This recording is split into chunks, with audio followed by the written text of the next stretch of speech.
Good morning guys. Nanapunta diri sa tong uma. Kay mo try ta og pugas o kalabasa.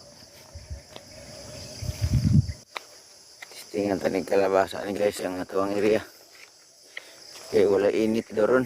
Ay, wala ulan. El Nino. Mga taman Ugos pa doon eh. So ang kalabasa may pwede daw maka survive sa init. Muna ang kalabasa sa itong gitanom. O niya ito ang kalabasa. Uy, daghan man day. Isa ka quart. Yan na tayo preservative.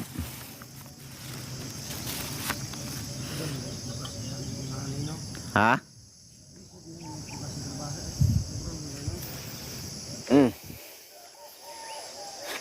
So 6 feet nga siya, taas.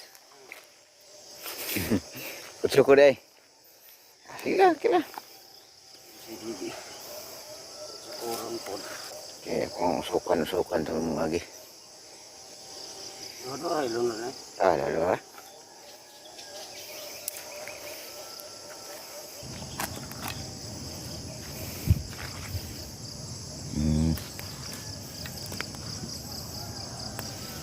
So 6 feet day ang kalayoon guys. Size for size.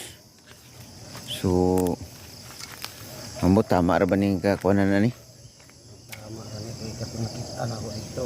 Ingani pod. Dugul-dugul ko dito nakita. Ingan mawala og saging itanong. Mo ni size for size ang kalayoon.